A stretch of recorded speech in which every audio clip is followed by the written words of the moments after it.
Good morning and welcome to another edition of Community Issues. I'm your host, Omar Rasada. Happy Easter, April the 5th, 2015. In today's program, I decided to bring three strong gentlemen on to talk about the responsibility that men must take in their communities. And I have three strong, courageous men. They all know strangers. You all know who they are. We got Linwood Jackson, Rodrick Buckworth, and kieb Big Boy Shabazz. Good morning.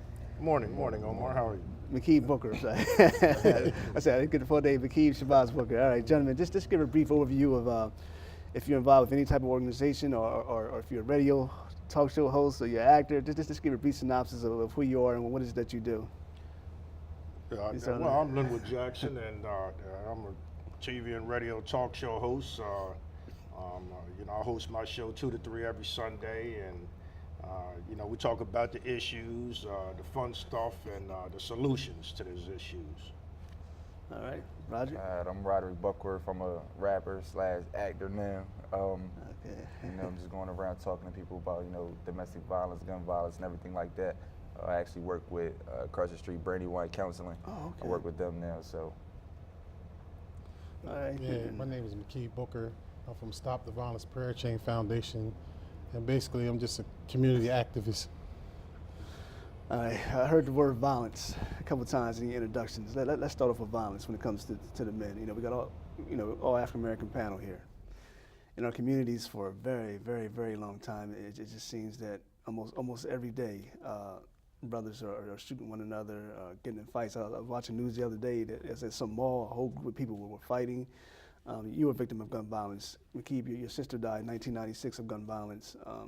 Man, so the question is, how do we stop the violence? How do we go about at least stopping this black-on-black violence? I know this has been a long-going issue. I don't know if it's a solution, but in your free opinions, what can we do to prevent, at least reduce or try to prevent the violence? Well, I'll tell you with me, Omar, I don't know what the one answer would be. I think it's a whole lot of things that we can do. I believe personally the first thing we need to do is teach our young folks about respect and responsibility for themselves early, as soon as they can learn and understand that they need to take their own destiny into their own hands by learning as much as they can and educating themselves. You know what I mean? We as adults can teach our kids and reach our kids to that level. When they start to understand anything, then we need to help them understand that they are ultimately responsible for their own destiny, and in order to take control of that, you need to be educated. And so that means sitting in class and learning from their teachers and their mentors and their parents all that they can, all of their life. And then when they grow up and become adults, I personally think they need to get involved with the election process, voting every time there's an election, and voting for someone that has their best interests at heart. And there's a whole lot of issues out there, but I think that'll be a good start. Hey, Roger? Actually, in my song, Guns Down, it says it takes more than one to embrace the whole village. Meaning it's not going to me personally, it's not just going to take myself. It's not just going to take this gentleman right here. It's not going to take it. It's going to take all of us as a group. So I think we all need to come together as men and, stand up in the community and take charge in something. Just to get the kids out the house. It don't have to be, a party on a Saturday night. It don't have to be anything like that. Let's do something in the daytime where, where we get everybody out for free. That's what I'm doing, later in May. I just want to, let everybody know that you don't have to do all this. You don't have to go out at nighttime at 12 o'clock. Right. You can just do things another way, because it's nonsense out here now. Right, and kieb, you're out there. I don't know how many times during the month you're out there with the prayer chain. So you're actually out there in the streets. Where the violence takes place. Mm-hmm. Like I was just listening to Brother Linwood, and he was saying respect. That's a major thing that I deal with is respect. And then I heard the young brother say, he does, he raps and stuff like that. Mm-hmm. So it's going to take the bridge from Brother Linwood to this brother right here, and to myself also. Bridging that gap. How do we do that? I was just sitting there talking with him about rapping at one of our gospel concerts, because I'm so far removed from the young, mindset. Right. I still, see it, but someone like him, he's lived it. The brother been shot twice, right. And he's a rapper, and music is real influential. So as a tool that I would use, this young brother, not to use him like Puff Daddy or nothing and just throw people away, but seeing he got a gift, giving him that platform to use it. And at the same time, basically, if he don't already do it, ask him to, rap about respect. You know what I'm saying? Because there has to be a bridge in between. I agree. I like to concur.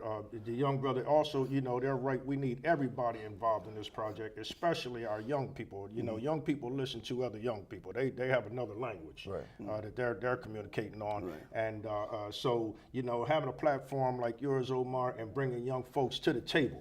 We need to bring them to the table to hear what they have to say on how it is that we're going to continue on living. Because I'm going to tell you personally, I love living.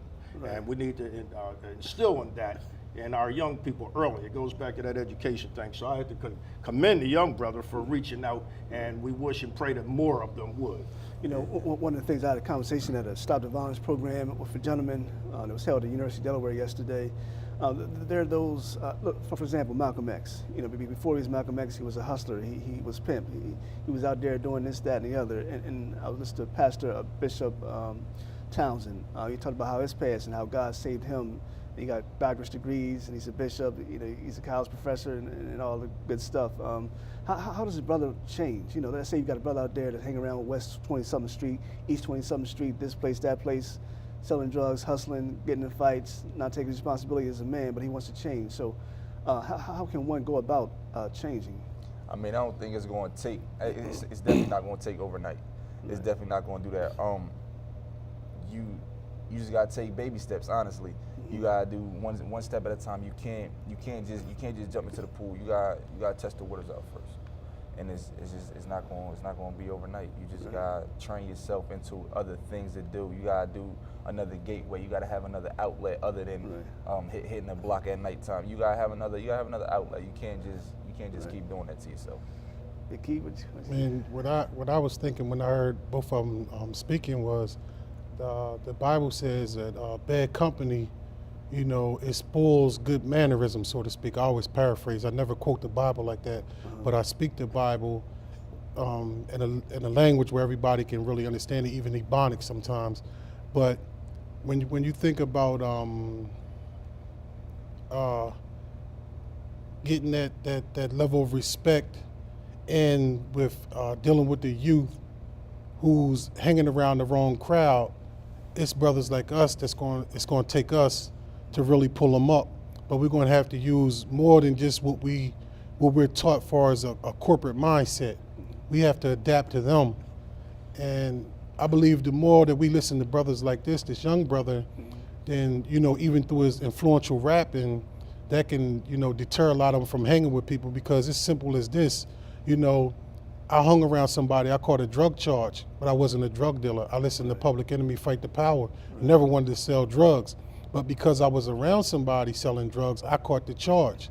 So if we can, nip that in the bud early, like with this young brother right here, even rapping some positive, influential words, I believe that can change a lot of, make them say, look, hold on, this cat right here ain't right. You know what I mean? I'm with him, but I see that he always moving wrong. We have to wake up their consciousness and their awareness of it, their consciousness. I'll tell you, Omar, what I have to say about that is that, we're all human beings. None of us are perfect. We all make mistakes. Most of us have anyhow. And but the beautiful thing about living in a country like America, home to the free and the brave, is that we believe in second chances. And you can mess up, and you can have you still have an opportunity to redeem yourself, to change and make a positive impact in your community. Starting in your home, in your community, and then your state and your country. You can do that here in America, and that's the beautiful part about it. You just got to get educated, stay in school, and join organizations that are doing things or working on the issues that you have passionate in your heart, like the death penalty and death penalty, repealing the death penalty, which happens to be going on right now in Legislative Hall. There are organizations out there repealing it, and the reason why that's so important is because they are killing here in Delaware. Our state is executing more people of color per capita than the state of Texas. And you can make a change in that by joining organizations and helping to become a positive impact in this community. There's more I can speak on that, but Right. I'll pass on a little bit this time. Kieb mentioned Public Enemy, and you mentioned organizations. If you look at the history of Public Enemy, they talked about great leaders in the past, like Dr. King and Malcolm X, and they were both involved with different organizations in terms of the betterment of our people. There are those in the community who say, we don't have no leaders today. There's no Dr. King. There's no Malcolm X. There's no Medgar Evers. And they say the leaders today are not here. Would you gentlemen agree with that or disagree? I'm gonna say this, and Brother O, you might want to brace your chair a little bit. Okay. And Yeah. Brother Linwood, you might want to hold a little tight. Seatbelts on for this one. I came in Comcast the last time I was here on the Upper Room show, and the NAACP president came through the door. I held it for him, and he bust through, and I said, "Yo, brother, excuse me, thank you, pardon me, something." And he said, "I didn't ask you to hold no door for me." And I was like, wow, this is the leadership that's taking place, that's supposed to be looking out on our behalf. So you have a lot of leaders who we really don't even want to be our leaders, but we keep looking for a leader to lead us somewhere when we need to look within ourselves, because one leader gets shot and killed, then we stop the movement. The movement should always continue. The leader, whoever's at that position to be in the forefront, should always leave enough room for somebody else to continue it and run with it, where you don't have to look to one person. A problem is we look at a lot of people. We look at pastors, we look at preachers, we look at politicians, and we esteem them higher than others. And they're just like us. They're human. They fall. Like I said, I opened up the door for the NAACP president. He came through. His respect level was terrible, but because I esteemed him so high, like I'm opening the door for the president, I missed the point that he's still human too. So when he did it, it shocked me, and it really it hurt me. So I acted a certain way and pulled me out of character. The leaders that we so-called have today have to realize that they're in the limelight, so they have to hold themselves to a certain accountability. We can't just walk around like with our shoulders on, or our butt on our shoulders, or back, however you say it, and treat everybody else like they're nothing. When people come to me, that's why I like to be right in the streets with them, because I don't want nobody to ever think that because McKeeb is doing a certain work now that he's held like this. No, I'm just like everybody else. And our leaders have to get rid of these egos, just like the pastors. If they want to come out, if they want to see a real change in the community, they have to sit their egos at the door and come in and just be a number. Just raise your hand whenever you need to talk, instead of always trying to be in the forefront.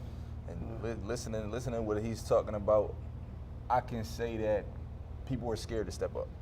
People are scared to take on that responsibility because they don't want that to fall back on them. They don't want this bad community to fall back on them. So I can say that, Dr. Martin Luther King Jr., he was doing something good. He was doing something good, and what happened? Malcolm X, he was doing something good, and what happened? So I think people are scared to take up and take that responsibility because it's a certain level that you got to hold. You got a lot of weight on your shoulders. So I don't think that is somebody, out there strong enough that's going to do that and be able to take that pressure when it falls back on them. I will say, first of all, that leaders in our community are human as we are, and they are not perfect. So sometimes they make mistakes. Leaders of all organizations make mistakes, and we don't want to hold the whole organization accountable because of one leader's mistake or that particular moment in time. We want to give everybody respect and treat everybody with respect. I don't think, there's some people scared. Some leaders, people don't want to step up for fear, and people don't want to follow for fear as well. But we can't let that stop us from moving forward. And as a matter of fact, it hasn't stopped us from moving forward. We're going to continue to move forward. We want to pull the weak with us. You know what I mean? If they come, they come. If they don't, they don't. We're going to keep on marching forward for the fight for justice and equal rights for all people.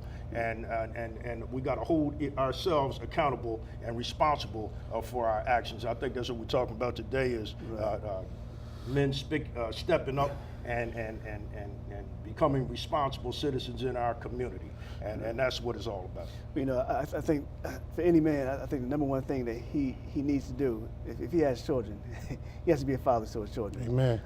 There are too many young African American men out there with other fathers, as well as females, because the father is the first protector that she sees, and it can just affect a daughter not to have her father just as much as a son. But you got fathers out there who are great athletes, great entertainers, maybe a great martial artist, great boxer or whatever, but it's not taking care of his responsibility as being a man to his father. Even though he may not be with the son's mother, he still needs to take responsibility as being a father. Somebody got to talk to me about it. You're absolutely right. That's your number one responsibility as a parent, is take care of your kids wherever they may be or wherever you're at. And everything we're saying applies to women as well. We're talking about men stepping up and holding themselves accountable and being responsible. And that same one applies to ladies as well. Right. Anyway. And like me, my first kids, I missed their life. Okay. I got like two set of kids basically, and everything that I did wrong on my first set of kids, I said I would correct it on my second group. I was only 15, turning 16 when I had them, so I wasn't stepping up to the plate. But I realized that, you know, the greatest influence in my life was my dad. Right. I always called him Superman. I thought he could whoop the whole world, and my ringtone says, he's the son of a bad man, because I am the son of a bad man. Right. And I want to instill that into my kids also, you know. Right. And so it starts at home. And I'm not saying that my kids are better than anybody else, but my kids hold themselves to a certain degree, a certain level, because of what I instilled in them. And they have so much respect for their elders. Right. You know, no thank you, yes sir. And they're very humble in that demeanor. And some of it come just from heredity, but a lot of it is came from me teaching them type of things. Mm-hmm. You know, and one of the things that upset me, I was at a local store. I don't want to say the store name. I bought a laptop. You know how you got out the door, sometimes the alarm comes off. Well, there was a gentleman that was before me. He had a big TV. Alarm came off. Female worker said, I need to check your, TV. We make sure everything's all right. Let me see your receipt. So they got into a major argument. It got to the point where they were cussing, and he threatened to slap her, and she said, I wish he would. And this is an employee. She getting right in the man's face, and they had to pull her back. And while they're pulling her back, he's calling her a F&B at least about 5-6 times. And so, I was thinking, man, where has the gentleman go? I mean, sometimes some of the rap songs we may refer to women as B's and the H word, and I'm saying, like, have we lost our respect for the woman? Because when I was growing up, my grandfather and father said, man, you open the door for a woman, buy her flowers, treat her like a lady. That's an Isaiah Turner play as well. Right? But have we as men, have we lost our respect and responsibility in regards to treating women, like ladies? Me personally, I haven't lost my respect at all. I still open the door for a lady every time. Right. But I think rap music has an influence on people's lives. Rap music has an influence on the young people's lives, and when they grow up, that's all they know. They don't have that father figure, and they like to tell them, you never call a woman a B, you never do this. Right. And, sometimes their mother's not even around. So they only have the community to reflect off of. They only have the rap music to reflect off of, so. I think there's some good rap out there. The bad language that you're referring to within the rap music, I just hope is a phase that we went through, and we're past that. And it's going to take, the young man is right, it's going to take some rappers out there to clean up the language, because we all know how powerful words are. Again, our kids are listening, and with regards to the fight you saw at the store there, disrespecting people, again, to me, it goes back to our education and teaching, instilling in our young people early to respect and love one another, and to value their education and hold their own destiny in their own hands by educating themselves forever, listening to your teachers, your parents, your mentors. Always, we're obviously a little older, but we're still learning. I still have mentors. I'm learning all the time. And then you reach back and you help somebody who's struggling along. Pull the weak with us and help be the change that you want to see. So the rap music, again, with the young folks, we have to reach them, bring them to the table, and tell them what's up. They tell us what's up, and change the language of rap. And you're right, man. It can be a big, and it is a big influence in our society. I believe that's where the start of the change will come in. Speaking of Isaiah Turner, May 16th, William Penn High School, got 2 actors here. Y'all want to give a brief synopsis of what your roles are? I got. For me, I'm playing. Omar got me in 3 different roles. One of them is understudy. Thank goodness. Hopefully the actor doing that part will keep on doing it. But I'm playing. It's funny because they say art imitates life. And Omar had the wherewithal to cast me as a lawyer for the police officer who was accused of abusing Isaiah Turner. I believe that's your character. Right. And so I'm defending him in court. And then my other part is as a doctor. It's ironic because I'm had to go back, do a quick change or whatever, and come back and take care of Isaiah Turner, who's in the hospital hurting. So I have two parts there, and it's going to be a great show. I certainly would like to see you guys out there in attendance. I know Omar is going to put out the details again where you can get those tickets, but you can go online and get those tickets, or you can call Omar directly. Right, yeah, 743-2067. Let's go, Ken. Go ahead, Ken. I play the character Ken. Ken is the best friend of Isaiah Turner. You know, everybody, his mom passed away, his mom died, he's in a psychiatric hospital. So, I mean, I kind of gave a lot of details, but the show is definitely going to be, you know, one of a kind, and I will hope to see a lot of people out there, a lot of people support. Right. Now, are you singing in it? I don't know. Omar got some pop-ups. I never know. Everything's cool. Okay, a couple minutes remaining. You guys want to take a minute each just to have a closing word or remark in regards to men stepping up and taking responsibility in their community. You can just speak from the heart, a minute each. Starting with Big Kieb. Oh, man. I was sitting here thinking, I almost let the time slip, with my granddaughter, Ziana Destiny Green, Zeets the Skeets, and my mother, Cookie Rose. Cookie Rose, the best mom in the world. And I will close it with Jesus. I know we've been sitting here and we've been talking about a lot of good things, you know, we can interject into the communities to change it. But me, myself personally, speaking as a disciple of Christ, I don't believe that it's ever going to change until we put Jesus in it. And as we put Jesus in it, you know, that's the love. Love covers a multitude of sins, and the respect, honoring your father and your mother, that your days may be long upon the earth, which is a part of the Bible, the blueprint to life.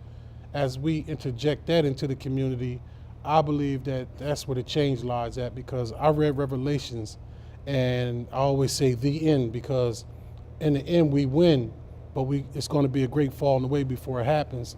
And my job is to just win souls for Christ, kingdom building. And again, I just like to say, Zeets the Skeets, Ziana Destiny Green, I gave you your shout out. Okay, Roger. I just want to say, for my behalf, I am actually stepping up. So on May 9th at the R Lounge from 5 to 8, I'm having a whole like domestic violence concert where I'm having a lot of performers, rappers, singers, poets, and everything like that. So That's awesome. I have actually a million poet come through. Sweet friend Shona is going to be the hostess. Steven Martinez is going to be dancing for me. So where's it going to be at? It's going to be at the R Lounge from 5 to 8. What's the address? May 9th. I think Orange it's Street? 9th and Orange. It's Okay, on the corner of 9th and Orange. Okay, all right. For those that don't know. Yeah, just give it, a quick shout out to my mom. Everything. That's my backbone. That's my. Yeah, man. And you saved your mom's life, man. That's awesome. I had to, man. It was only that's right. Awesome. Right. But yeah, like for tickets, call 302-983-9459. Okay, Well, Linwood? I just, in closing, I'd just like to see our young men step up to the plate, start treating our women with some respect, love, and cherish your loved one, man. Everybody got one. They brought us in this world, and so we want to, give them thanks and praise them. Today being Easter, you can go out and start by going out and getting some flowers and taking them to your mom and your lady friends and saying Happy Easter, you know what I mean? And don't forget to tune into my radio show, WFAI 1510, 2 to 3 every Sunday. On that note, I'd like to thank you, gentlemen, for coming on. Thank you. Thank you. You always got an open door. Y'all been on before. I'm quite sure you're going to be on again. Absolutely. And thank you for tuning in to another edition of Community Issues. I'll be back in 2 weeks. Candace Davis is going to be talking about the upcoming Delaware Teen Idol 2015 audition with Rodrick, and I got some more cast members from Isaiah Turner. Until next time, have a safe and blessed Easter, and God bless.